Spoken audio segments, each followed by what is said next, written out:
ඉතින් හැන්දෑවරු උදා වෙමින් තිබුණා.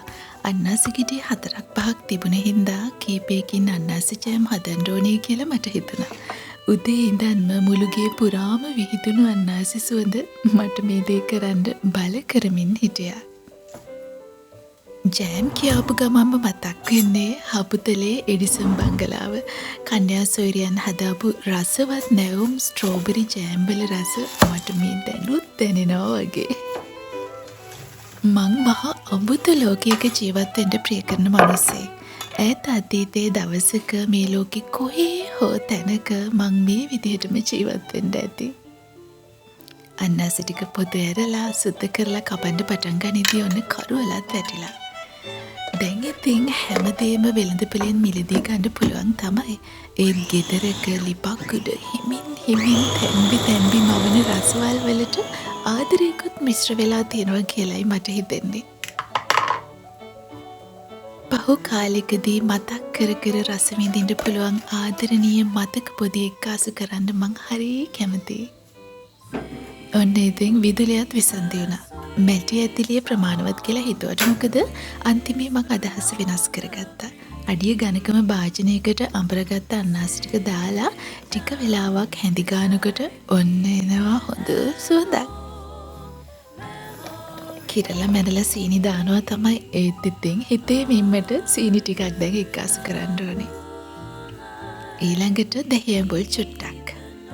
ඇත්තටම ජෑම හදනවා කියන්නේ පොඩි දරුවෙකුටත් කරන්න පුළුවන් හරි ලේසි රාජකාරියක්. ඉතින් පහුවදා තවත් ලස්සන දවසක් උදා වෙමින් තිබුණා.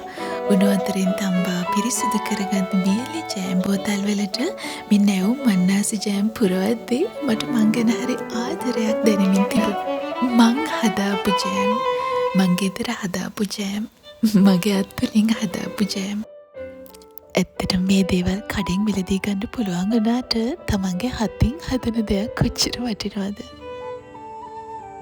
වෙසක් පොහොය උදා වුණා. සතියක් පුරා විටින් විට හදාපු වෙසක් කුඩු වලින් ගම්මානයේ ඇති අපේ නිවස සරසන වෙලාව ළඟා වුණා. ඉර බැහැගෙන යද්දී ටිකෙන් ටික අඳුර වැටෙද්දී පොල් තෙල් උරාගත් පහන් වැටි දීප්තිමත්ව දැල්වෙමින් තිබුණා. ඉස්සර වෙසක් දවසේ හවස් වරුවේ ලෑම්ප් මාස්ටර් වල නැගලා අපි වන්දනාව යනවා. අතරමඟ තිබු දන්සැල් වලින් හම්බ වෙන විස්කෝතු වලින් කුඩා අපේ ඔඩොක්ක පිරෙනවා. කන්දක් දැක්කම බැහැලා ලෑම්ප් මාස්ටරේ තල්ලු කරන්න ඕනේ. මහ රාත්‍රියේ අපිට ගෙදර එද්දී පාර එළිය කරගත්තේ හොළුවතු එළියෙන්. පොල්ලතු අගිසිවලට හනුසු දෙකක් විතර තියලා ඔතාපු හොළුවත්තකින් හැතැම්මක් විතර දුර යන්න පුළුවන්. ඉතින් අපි පුළුවන් විදියට මේ උතුම් තෙමගුල වෙනුවෙන් අපේ නිවස සරසගත්තා. තෙමගුලේ නියම අරුත මේ දේවල් නොවන බව ඇත්තක්. ඒත් කාලාන්තරයක් තිස්සේ එන දේවල් ඊළඟ පරම්පරාව වෙනුවෙන් අපි ඉදිරියට අරන් යන්න ඕනේ නේද? ඉතින් පහුවෙනිදා මං අලුත් මේසරෙද්දක් මහන්න පටන් ගත්තා.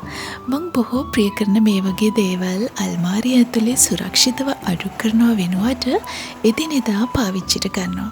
මං හිතන්නේ මේ දේවල් වලින් මං තමයි මුලින්ම සතුටු වෙන්න ඕනේ. මට කියන්නකෝ ඇයි අපි බලාගෙන ඉන්නේ? විශේෂ දවසක් එනකන්ද?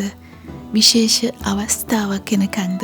එහෙමත් නැතිනම් මේ ලස්සන දේවල් අමුත්තන් වෙනුවෙන් විතරක්ද? මට හිතෙනවා මේ හැම දවසක්ම විශේෂයි කියලා. මගේ ළඟ තියෙන ඉස්තරම්ම පිඟම්බඩු පාවිච්චි කරන්න ඕනේ නිවැසියන් වෙනුවෙන් කියලා. ඇත්තටම මට පරිපූර්ණ ගැහැණියෙක් වෙන්න ඕනේ නෑ. අපි හැමෝම මනුෂ්‍යයන්. අඩුපාඩු සහිත හැඟීම් පිරුණු වැරදි සිද්ධ වෙන අපූර්ව මිනිසුන්. හැම උදෑසනකම අපි හැමෝටම අලුත් ආරම්භයක් ලැබෙනවා. මං හිතන්නේ අපි අවස්ථාව හරියට පාවිච්චි කරන්න ඕනේ. වැටුනොත් නැගිටින්න ඕනේ. අවුල් වෙලා ගිය සිතිවිලි සංසුන් කරගන්න ඕනේ. තමන්ට ටිකක් මෘදු වෙන්න ඕනේ. අවශ්‍ය නම් සමාව ඉල්ලන්නත් ඕනේ. ඉතින් මං අලුතෙන් මහපු මේසරෙද්ද එලලා ඊයේ රාත්‍රියේ රේන්ද අල්ලලා මහපු ටේබල් මැට්ස් එහෙමත් තියලා මං බොහෝ ප්‍රිය කරන පීරිසි කෝප්ප කට්ටලෙන් කෝපි ඩිංගිත්තක් බොණ්ඩයි මේ හදන්නේ. මට හිතෙනවා අද දවස ඇතුළේ මං උපරිමයෙන්ම ජීවත් වෙන්න ඕනේ කියලා. නිතර එළියට ඇවිත් අපිත් එක්ක කුඩා වෙලාවක් ගත කරලා යන මගේ හැඩකාර පිඟන් කෝපවලටත් සතුටු ඇති. ඉතින් ගෙහින් එන්නම් පරිස්සමින් සතුටින් ආදරයෙන් ආරක්ෂිත වෙන්න ඕනේ.